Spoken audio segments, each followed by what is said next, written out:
Heaven's California.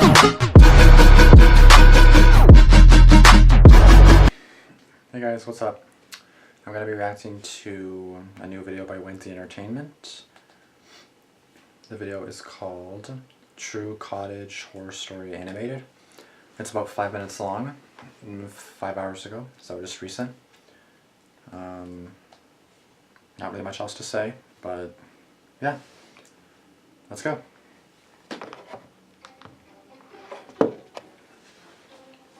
This event happened when I was around 13 years old. I was going on a family road trip with my parents and siblings. My brother was 16 at the time and my half-sister was 21. I don't completely remember where we were going or where we stayed since it was almost 15 years ago. Oh shit. All I remember was that we rented a cottage in a small village. Next to the village was a lot of mountains surrounding the perimeter, and there were probably only 20 houses in the village. Next to the cottage was a small lake that was big enough to kayak in, and to the right of the little lake was a small shed. That's creepy. The shed was very old, and its ceiling had been poorly repaired. There was ivy growing all over it. Ew. Although this may not seem scary, the door was wide open, and the place we were staying at was all fenced off with a really high fence. This probably meant that no one would be able to come into our property. Which is nice. Later that same day, my brother and I decided to check it out since we had nothing else to do other than swim in the lake before dinner. Bear in mind, this happened in the winter, meaning it would get dark much earlier than in the summer.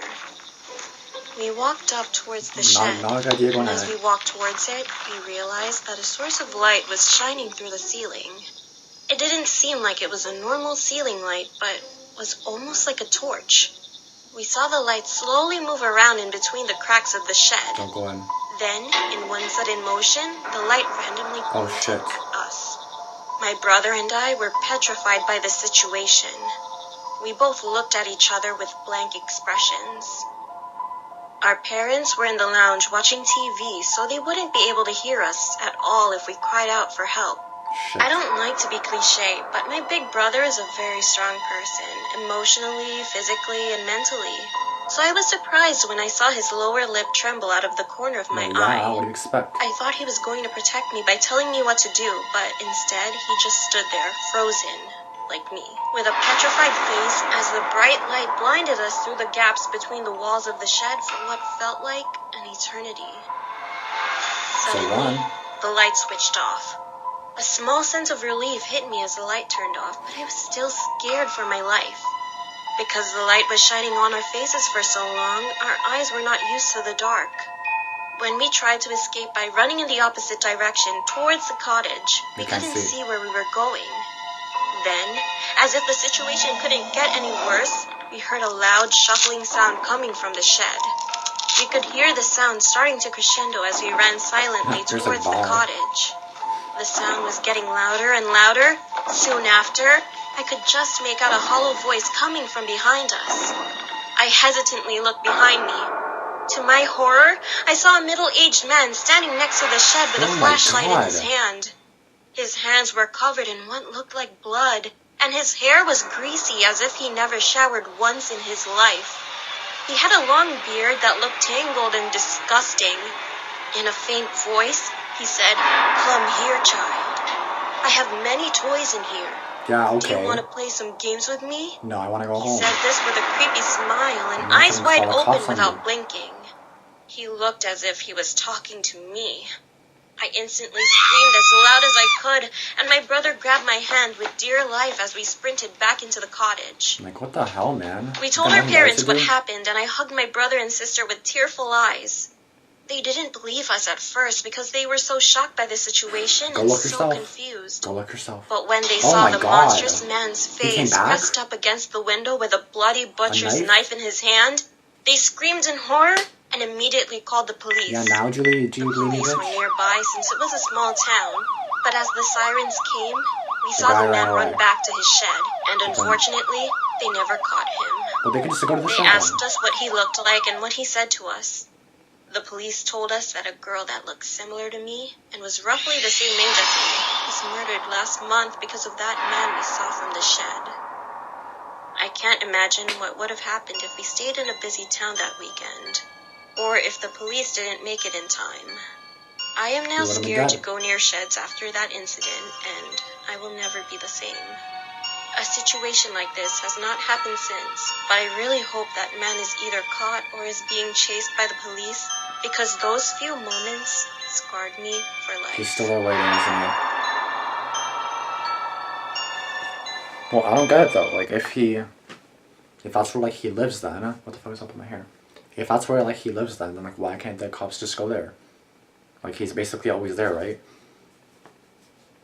Or if he ran away, then they're gonna come back anyway. Like, I don't know why the hell they don't just check there, or like, because like that's where he's gonna run off to. I don't know why the hell they don't just check there. Did they not tell him where they found him? Like, hello, just say that he was in the cottage, or just say if he's not there now, come back in like a day or two, and then he'll be right there, probably guaranteed. Like, hello, he's probably still waiting there anyway. Just go back. Like, I don't get it. Unless he ran away and then like a few days later he still wasn't there, then okay, then maybe he went somewhere else. But clearly there, you saw him right there. And he's probably still waiting, and he killed someone, so just go there. Like, that's his killing, that's his like butcher cottage. I don't know. Place where he kills people. So that's definitely scary. I don't know why the hell they went there at nighttime anyway, without a phone, without a flashlight, without anything. The guy's 16, the older dude, I'm assuming he would have a phone or something, or if not, a flashlight or something. Considering it's dark out too. Like, you can't see anything in the dark. But what the hell was that light that he had? Like, was that just like a huge ass light? Like, I don't get it. It was like circling everywhere. What the hell was that about? And like, as if like they were just, I mean, I get it if you're frozen, but like, if you see someone, then you should fucking bolt. Like, I don't know if I would probably freeze too, but like a few minutes or like a few long seconds, I'm not gonna be like I'm gonna be like, oh shit, I'm out. Like, you know what I mean? Like, I'm gonna be scared. Like, I want to run. Cause staying there ain't gonna do you no good. I can guarantee that. So, lordy. But anyway, guys, a really good video. Just they kind of effed up by going in the first place, considering she was 13. Yeah, she was not 13. She was like freaking 4. That's what she looked like, or like 5 or 6. Like, come on. But they effed up. They definitely were clucking up there. Going just 16 and 13 at nighttime. Considering it was dark out and not necessarily nighttime, it's still dark out, so don't go. Or if you're gonna go, bring your parents or something, which I wouldn't necessarily recommend going at all. But since you did, bring an adult or something just in case or something. I mean, they were 16. Well, on 16 you should know better. Even 13 you should know better. But again, that girl though, where she was like 5, like she was small, she was like, so like she's like 5. Like, get out of here. But anyway, guys, thanks for watching. Like, comment, subscribe. Let me know what else you guys want me to react to. And I'm still patiently waiting for My Girlfriend Wants to Kill Me Season 2, Episode 3, which it should be up soon because tomorrow's Friday. So I'm expecting it either tomorrow, Saturday, or Sunday, because he did say last week that it would be sometime this week. So it should be very soon. It could be tonight. Like, maybe I'll be doing a video right after this. We'll see. But if he uploads, then you damn right know that I'll be doing a video that day. I work Saturday, Sunday, so basically like the evenings, so I might not do a video exactly, you know, when he uploads. If he uploads tomorrow, it should be up early, hopefully. But whenever it's up, expect that a reaction video will be up hours later, especially that night. Anyway, guys, once again, thanks for watching. Like, comment, subscribe. Let me know what else you guys want me to react to, and that's it. I'll see you guys in the next one. Peace out.